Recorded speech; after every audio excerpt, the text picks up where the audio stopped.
Al-Mukarramun wal Muhtaram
bahas ya.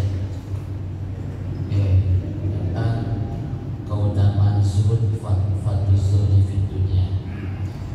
Jadi kita masih di bab tentang keutamaan zuhud.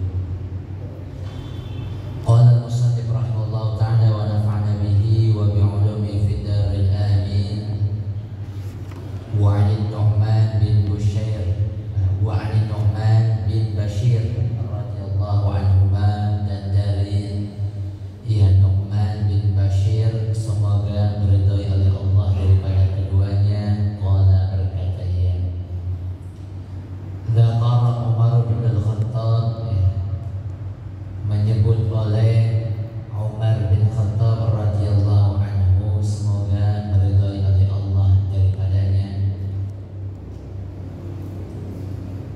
ma asaban nasu minad dunya,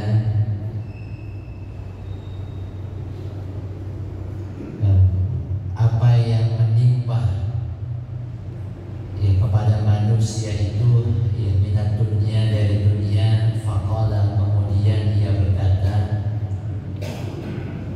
laqad ra'aitu Rasulullah sallallahu alaihi wasallam, demi sungguh aku telah melihat akan Rasulullah sallallahu alaihi wasallam,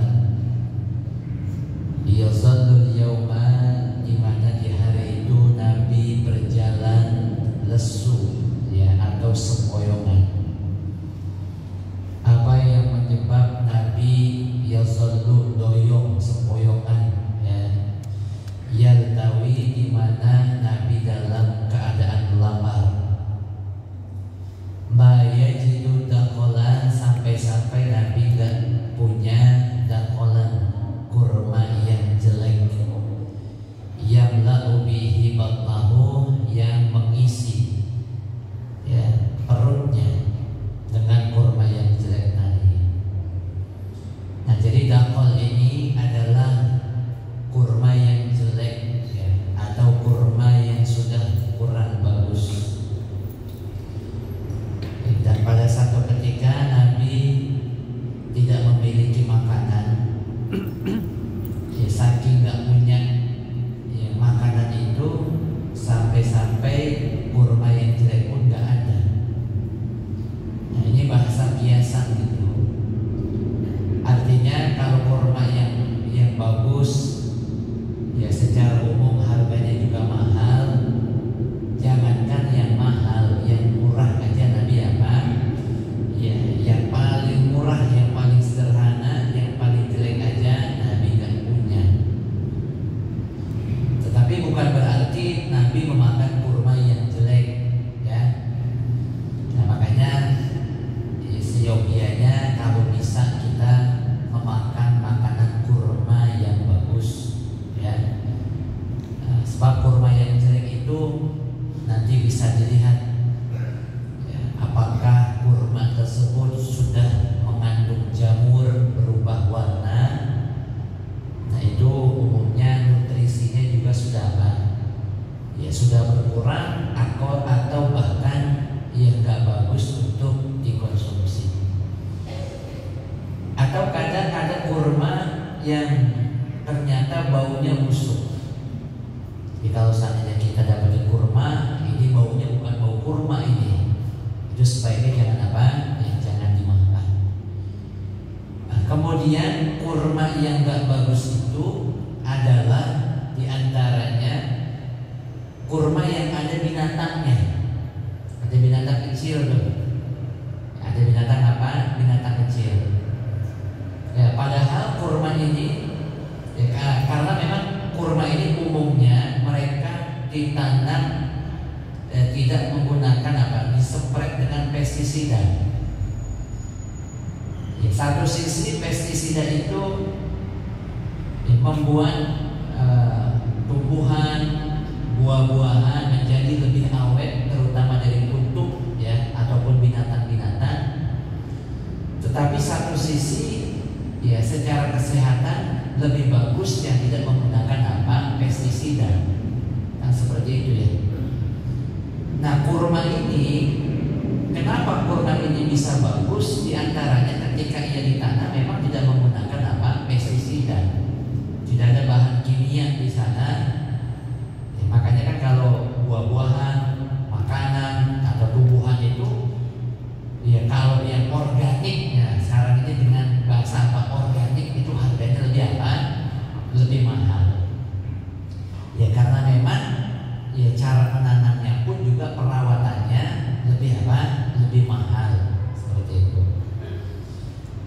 Nah, yang Nabi makan ini adalah kurma yang terbaik, atau yang kita kenal dengan kurma apa? Ajwa.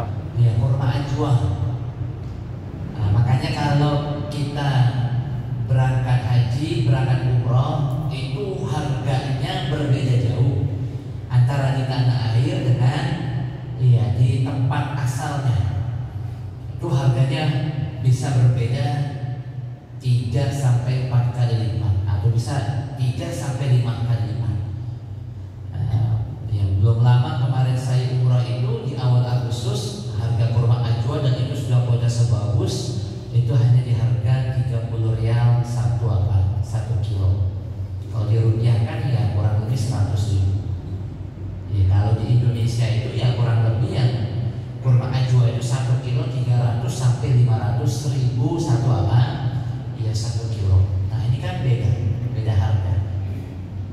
Jadi nyampe di sana itu yang seperti itu diperbanyak, apalagi langsung dari pohonannya, masih segar, masih masih bagus. Bahkan dalam hadis yang lain, kenapa Nabi itu gemar memakan kurma? Bahkan kita pun juga dianjurkan memakan kurma,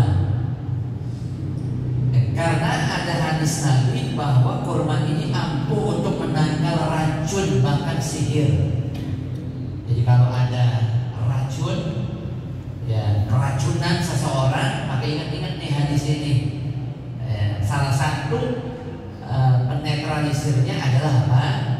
Adalah kurma, terutama kurma ajwa. Ada pertanyaan, apakah hanya kurma ajwa aja? Tidak.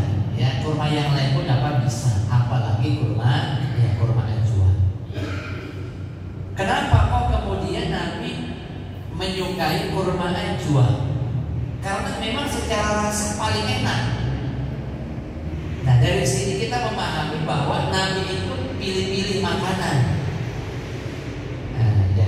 Ini jangan sampai begini, untuk urusan tubuh kita, ya kita masukkan sesuatu yang jelek. Ya, giliran untuk yang lain bagus. Ya, kita punya motor, punya mobil, kendaraan, diservis, kan suka ditawarin, Pak mau oli yang mana? Oli yang bagus atau oli yang jelek, atau yang kurang? Ya, seringkali kita bilang yang bagus aja, bedanya juga sedikit. Buat kendaraan kita pilih yang bagus. Nah, seyogia ini begitu juga untuk apa? Ya, untuk tubuh kita. Makanlah yang bagus. Ya, makanya ada beberapa dulu kalau orang tua makan ceker biar lu kencang larinya. Ya, anak disuruh makan ceker, bapaknya makan apa? Ya makan daging, salah ini. Ya ceker silakan, tapi dagingnya apa? Ya kasih begitu, karena daging itu sumber nutrisinya ada di mana? Ada di situ, begitu ya. Nah, kemudian para jamaah sekalian, ini ada pertanyaan ini. Ada yang beberapa kemudian ada yang nanya kekecewaan dari jamaah ketika ia membeli kurma ajwa, ternyata kok rasanya gak enak begitu.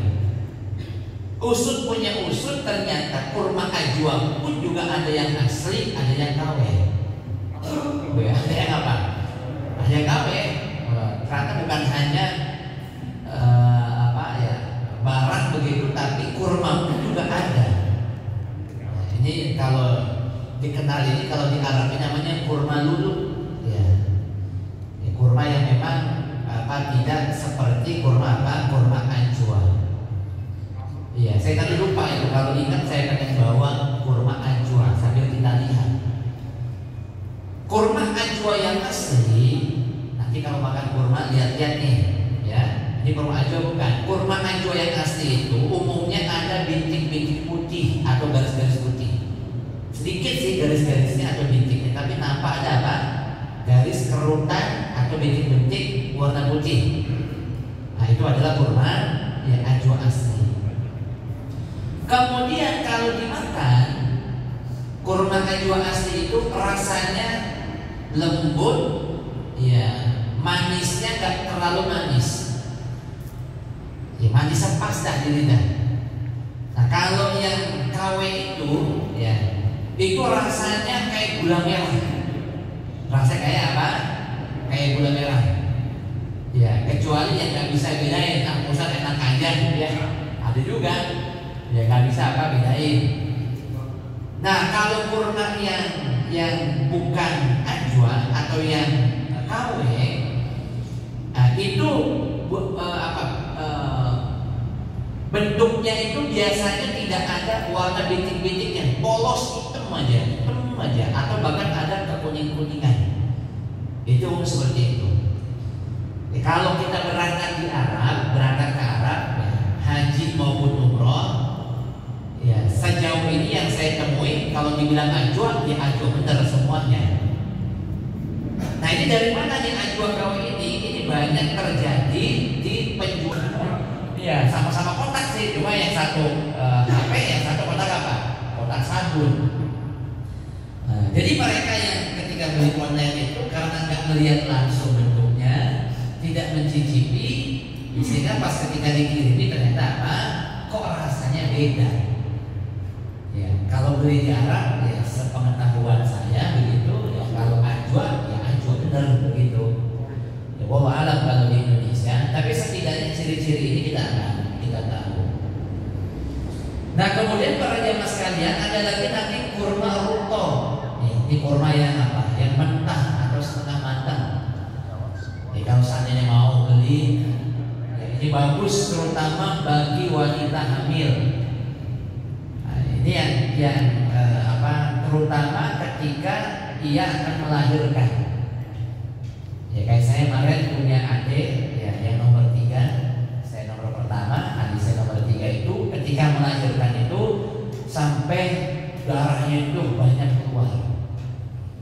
Nah ini salah satu tipsnya ya adalah semasa kehamilan memakan apa? Ruto. Ya, cuma memang perlu dikonsultasikan karena ada dosis-dosis yang begitu banyak. Saya juga lupa itu dosisnya, nanti bisa dikonsultasikan kira-kira kalau dikonsumsi agar nggak kebanyakan ini pasnya seperti apa, begitu ya. Nah, jadi supaya tidak terjadinya pendarahan dan kemudian melancarkan hasil.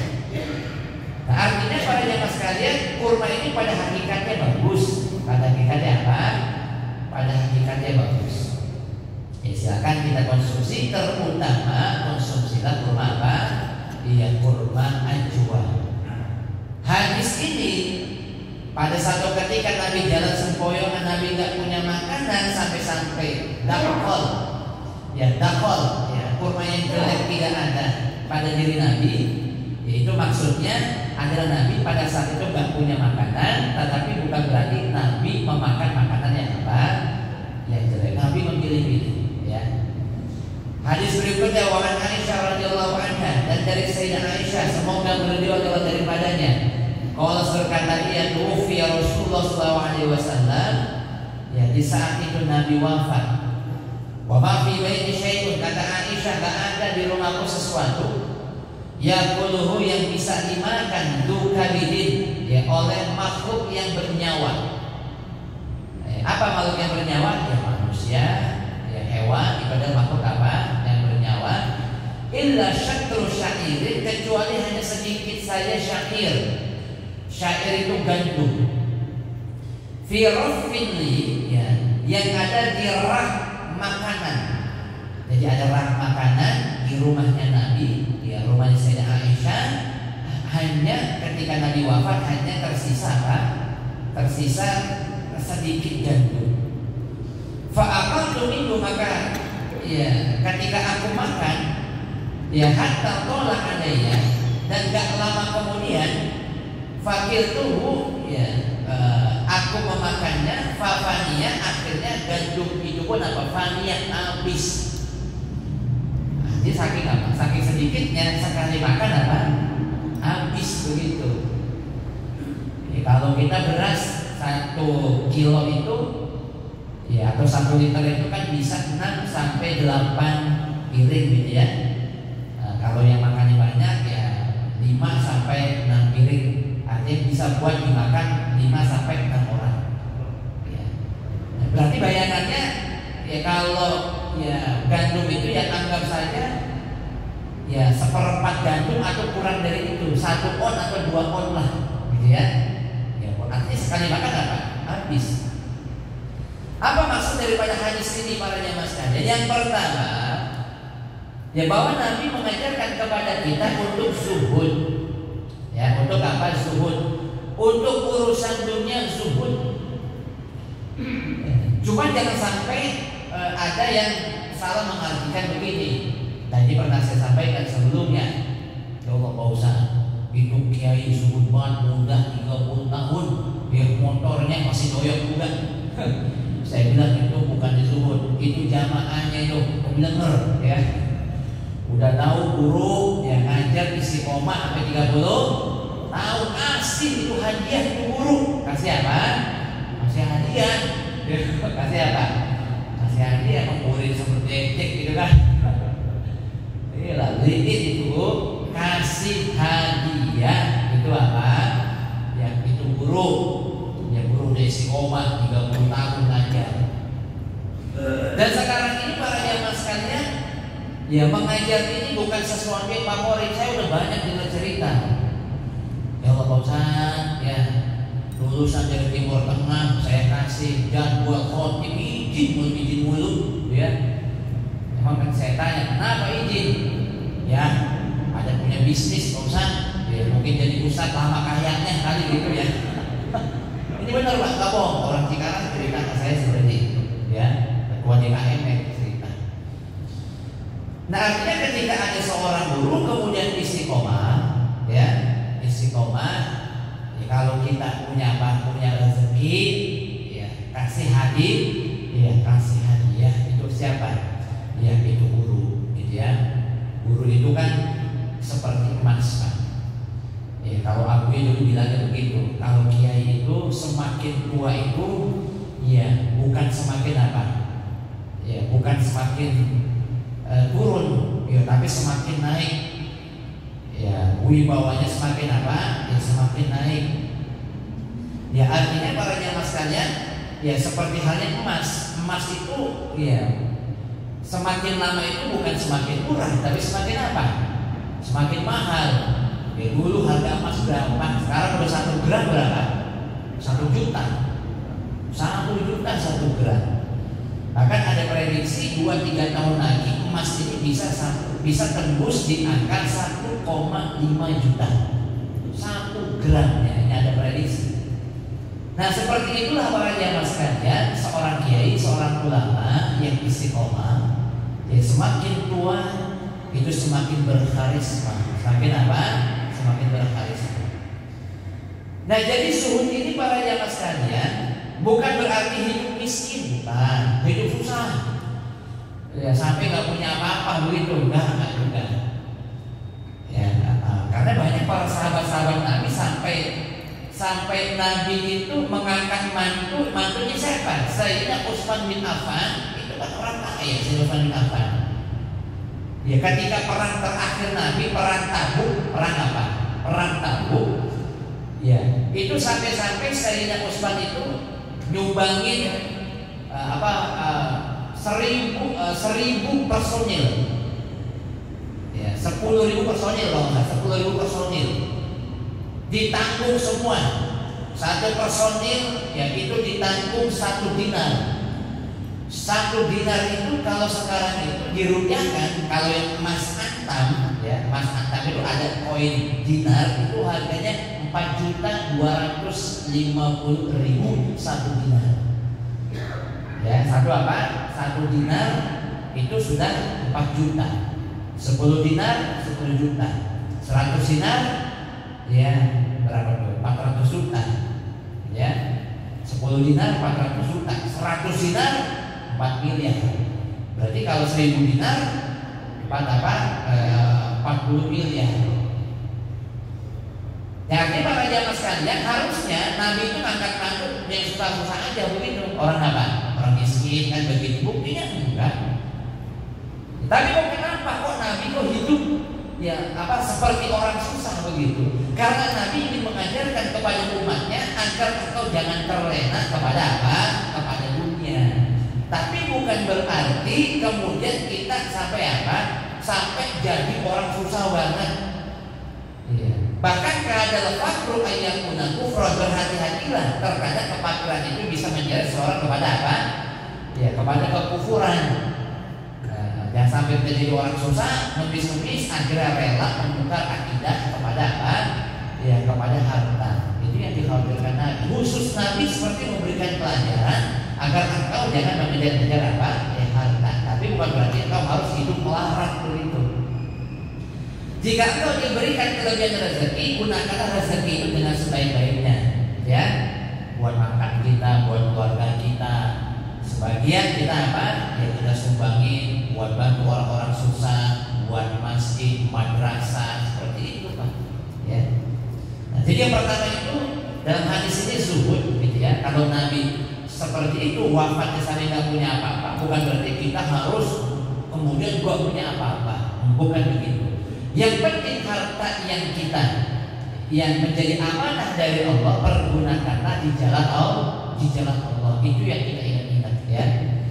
Kemudian yang kedua, hadis ini mengajarkan tentang sabar. Bagaimana sabarnya Nabi? Ya. Sabar itu adalah meneguh sesuatu yang pahit tanpa meremut. Ya. Meneguh sesuatu yang pahit tanpa apa? Tanpa meremut. Itu sabar. Jadi sama seperti halnya obat. Obat itu enak apa enggak Pak? Enggak enak. Tapi bagus kan buat apa? Buat tubuh. Ya bagus. Justru kalau ketika kita minum obat jadi apa? Jadi sembuh. Ya, coba kita minum minuman yang membuat kita sakit. Enak atau enggak di lidah? Enak. Ketika kita minum obat, sabar. Ya sabar. Memang itu pahit, tetapi bagus. Ya, tetapi apa? Ya bagus.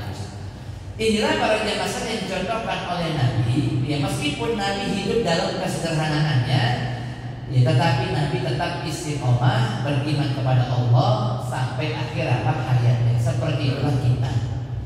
Kemudian yang ketiga adalah tawakal. Hadis ini mengajarkan apa? Tentang tawakal. Ibnu Rajab mengatakan, mendefinisikan bahwa tawakal ini adalah bersandar kepada Allah Subhanahu wa taala dalam kondisi apapun. Jangan dalam kondisi susah doang, gerak susah baru banyak doa, gerak senang lupa. Dalam kondisi apapun, senang ya kita bersandar kepada Allah, susah kita bersandar kepada Allah, sehat kita bersandar kepada Allah, sakit pun kita bersandar kepada Allah. Urusan akhirat bersandar kepada Allah, urusan dunia bersandar kepada Allah. Ini yang dikatakan oleh Ibnu Rajab. Nah, ini makna tentang hadis yang kedua yang kita bahas pada hari ini. Kemudian hadis yang berikutnya, wa an Amr bin Haris, akhi Juwairiyah binti Al-Haris ummul mukminin, saudara daripada istri Nabi Ummul Mukminin namanya Juwairiyah binti Al-Haris radhiyallahu anhuma, semoga beliau Allah daripada keduanya. Qala, berkata ia, Bataraka Rasulullah SAW, tidaklah meninggalkan oleh Rasulullah Sallallahu Alaihi Wasallam inda mautihi, ketika Nabi wafat, dirham. Ya, dirham ini perak. Ya, kalau di Indonesia ini harga perak kurang lebih ya 80 sampai 100 ribuan satu dirham. Wala dinaran, dan juga Nabi tidak meninggalkan dinar. Nah, dinar ini emas. Dinar ini apa? Ya, emas. Ya, kalau emas itu tadi satu dinarnya itu sama dengan apa? Kurang lebih 4 juta untuk harga saat ini. Wala kabdan, Nabi juga tak meninggalkan budak laki-laki, wala amanat, Nabi tidak meninggalkan budak perempuan, wala syai'an, ataupun yang lainnya. Jadi Nabi betul-betul tidak meninggalkan dunia.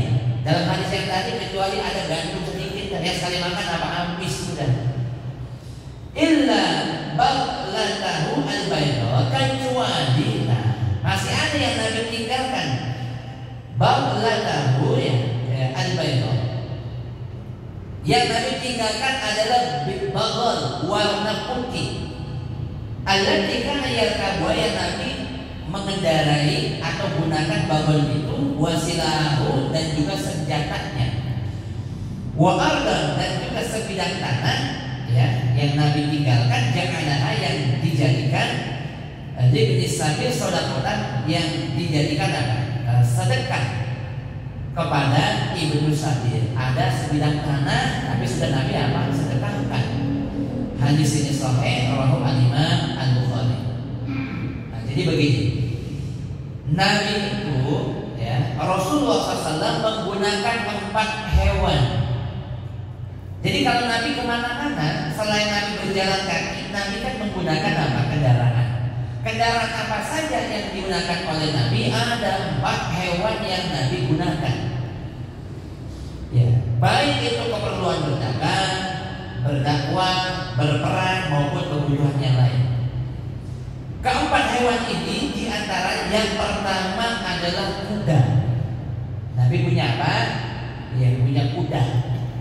Ini kuda ini biasa Nabi gunakan untuk perang. Untuk apa? Perang. Jangan samakan kudanya seperti kuda delman. Ya, salah satu kuda terkuat ya di dunia ini adalah kuda perang yang berasal dari Arab. Ya, ada beberapa jenis kuda perang. Dan salah satu yang terkuat adalah kuda perang yang berasal dari apa? Arab. Makanya harga kuda perang di Arab ini sekarang ini paling murah 400 juta sampai 1,1 miliar. Jangan dipikir itu udah murah itu. Udah apa? Ya, udah murah. Makanya kalau pasukan berkuda, kenapa kok pasukan berkuda ketika pembagian harta ghanimah lebih mahal? Ya orang kudanya juga mahal. Kudanya apa? Kudanya mahal, bukan kayak kuda delman. Ya kalau kayak kuda delman mah agak kuat lari, agak kuat apa? Sebab kuda perang itu kecepatannya itu rata-ratanya bisa menempuh 80 km per jam. Cepat Pak. Artinya itu kuda kalau disuruh lari apa di tol kuat ya bisa balapan sama paksa gitu. Iya, lah kita mau mobil 80 100 kencang Pak. Iya, di atas 100 deg-degan juga, apalagi yang tua, ya kan? Iya, kan paling enak kalau bawa kendaraan itu ya 80 lah sedang Pak. Ya saya itu ke Bandung waktu S3 1 tahun pertama saya seringkali menggunakan travel. Saya naik travel dari Bekasi itu kadang di Sumarekon, kadang di mana ada beberapa tempat gitu ya. Nah itu ada keterangannya. Ya jadi kendaraan itu yaitu harus di bawah 100, nggak boleh lebih. Kalau 100 yaitu supir boleh dilaporkan. Saya perhatikan rata-rata 80 udah kencang dan enak. Jadi orang ini nggak terlalu cepat tapi nggak terlalu nggak terlalu pelan. Nah, dan itu kuda perang Pak, 80 km per jam itu bisa Pak. Ya, larinya itu bisa sampai 80 km per jam. Dan posturnya tinggi besar, ya tinggi besar, kuat lagi. Kakinya apa? Kakinya kuat, makanya harganya mahal. Nabi punya itu kuda apa? Kuda perang. Kemudian apalagi Nabi punya onta. Ya, Nabi juga punya keledai dan Nabi punya bagol. Nah apa bedanya? Ini mirip nih, kuda, bagol, keledai. Ya, secara penampakan rada mirip. Rada apa? Yang rada mirip. Ya terutama. Jadi bagol ini ada di tengah-tengah antara kuda dan apa? Ya dan keledai. Dia kawin silang. Kawin apa? Kawin silang. Jadi kawin silang ya antara kuda dan keledai lahirlah bagol. Lahirlah apa? Bagol. Kalau di kita kayaknya nggak tahu ya, kayaknya susah nemuin keledai apalagi bagol. Atau jangan tapi ada ya. Kalau jarang masih banyak Pak. Terutama keledai itu masih banyak. Saya di Mesir itu nemuin. Jadi orang-orang Arab itu kalau jualan, ya kalau kayak kita kan jualan sayur gitu ya, itu dia pakai apa? Dia pakai keledai. Nah dari mana? Keledai? Keledai warna putih, bagol warna putih ini. Bagol warna putih ini yang dimiliki oleh Nabi adalah hadiah dari seseorang. Ya, nah hadiahnya ini, ya namanya ini dari Farwah, ya, Farwah bin Amr, seorang komandan dari pasukan Arab yang dulunya pasukan Arab ini bersekutu kepada bangsa, ya sampai negeri Syam itu juga wilayah Arab, Palestina, Yordania, Syria, ya itu wilayah apa? Wilayah Arab. Umat Islam pada saat itu belum nyampe situ, baru Madinah dan sekitarnya. Ketika di tahun 8 Hijriah, kemudian kaum muslim Nabi ingin melebarkan sayap dakwahnya, bermusyawarah kepada sahabat wilayah mana nih yang kita ingin perluas. Kemudian ada usulan dari sahabat, ya Rasul sebelum yang mana-mana, jadi ya Mekah dulu taklukin, Mekah dulu apa? Taklukin. Akhirnya terjadilah Fathu Mekah, pembebasan Mekah. Sungguh luar biasa, Fathu Mekah punya tentara kuat, ditakuti, ya. Tetapi ketika kedatangan pasukan kaum muslimin, mereka menyerah tanpa melakukan perlawanan, membuat geger terutama di seluruh Jazirah Arab sampai terdengar ya di bangsa Romawi. Jadi bangsa Romawi ini, beberapa wilayah Arab ini merupakan jajahan Romawi. Syria, negeri Syam itu dulunya di bawah Romawi. Yerusalem, Palestina, Israel dulunya di bawah Romawi. Romawi dari mana? Dari Italia. Itu jajahan begitu. Kemarin saya ke Turki juga sama. Dulunya juga jajahan Romawi. Turki masuk. Itu kan Turki perbatasan Eropa dan Asia. Negaranya di dua benua. Sebagian masuk Eropa, sebagian masuk masuk Asia. Nah kemudian ya, sebab itulah membuat mereka itu sampai ke sana. Sampai singkat cerita kemudian terjadilah perang Perang Mu'ah. Nabi kita Muhammad SAW mengutus 3.000 pasukan dengan 3 panglima. Kalau panglima yang pertama mati, ganti panglima yang kedua. Panglima yang kedua mati, ganti panglima yang ketiga. Ya. Kemudian dalam perang Mu'tah berapakah pasukan musuh? Pasukan musuh itu sebanyak 200.000 pasukan. Bayangin 3.000 melawan 200.000. Dan pasukan Romawi itu gak kali-kali, Persia aja kalah. Ya. Nah dari mana jumlah pasukan sebanyak itu?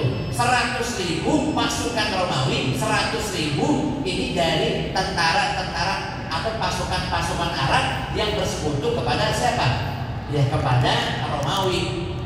Jadi 100.000 dari tentara Romawi, 100.000 dari pasukan Ya, dari pasukan Arab, ya terutama yang wilayah negeri Syam, Syria dan sekitarnya itu bergabung kemana tuh? Ya mereka bersekutu kepada Romawi. Terjadilah perang Mu'tah, 3 komandan ini mati semua, Pak. Ya 3 panglima yang ditunjuk oleh Nabi mati semua. Dalam masa kekosongan itu akhirnya mereka bingung siapa yang melanjutkan ini. Apakah kita harus menyerang? Akhirnya ditunjuklah Khalid bin Walid. Disitulah kehebatan Khalid bin Walid ditunjukkan. Ya, bagaimana strategi Khalid bin Walid? Ya, dengan 3.000 itu mampu mengalahkan 200.000. Peperangan perang Mu'tah itu terjadi bukan hanya sehari, berhari-hari. Setiap harinya selalu berganti posisi. Ya, kata Khalid bin Walid, ya, hari ini yang berada di sayap kanan pindah ke sayap kiri pindah ke sayap kanan. Baris depan mundur, barisan di belakang maju, diputer-puter. Sedangkan pasukan musuh dari hari ke hari tidak pernah berubah. Kata pasukan musuh, umat Islam tentaranya tak habis-habis. Setiap hari datang bantuan yang baru lagi, datang lagi yang baru, datang lagi yang baru. Walaupun cuma segede-gede doang. Dimuter-muter aja itu. Takluklah kemudian ya, pasukan Romawi 200.000. Dan salah satu komandan militernya namanya adalah Farwah. Farwah Farwa ini terkagum-kagum, dan Farwa ini adalah sebagai salah satu gubernur ya yang ada di negeri Syam, di wilayah Mu'an ya. Dan kemudian gubernur ini, wilayah ini di bawah kekuasaan Romawi. Terkagum-kagum, akhirnya menyatakan masuk apa? Masuk Islam. Dipanggil itu sama apa? Kaisar Romawi, dikasih dua pilihan. Kamu yakin masuk Islam? Dikasih dua pilihan. Coba pikir-pikir lagi. Kalau kamu nggak masuk Islam, nanti dikasih ini itu, pokoknya dijanjikan. Kalau seandainya ya tetap masuk Islam, resiko ditanggung. Tapi ia memilih untuk tetap masuk apa? Masuk Islam. Akhirnya apa? Di penjara, kemudian dipenggal. Nah ini bangkol warna putih ini yang ada dalam hadis ini itu hadiah dari Farwa yang sebelumnya adalah musuhnya umat Islam, musuhnya Nabi, kemudian masuk apa? Masuk Islam karena terkagum-kagum. Iya, karena apa?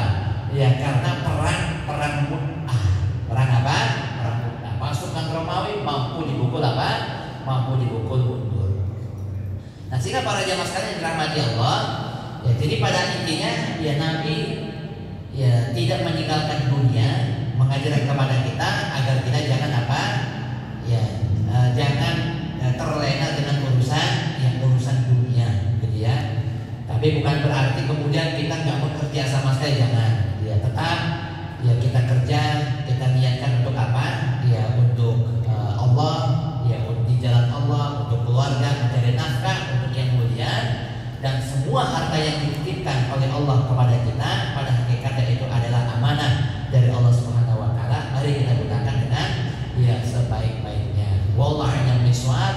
Insyaallah kita akan lanjut lagi pada pertemuan yang akan datang dan pertemuan yang berikutnya, sekaligus kita penutupan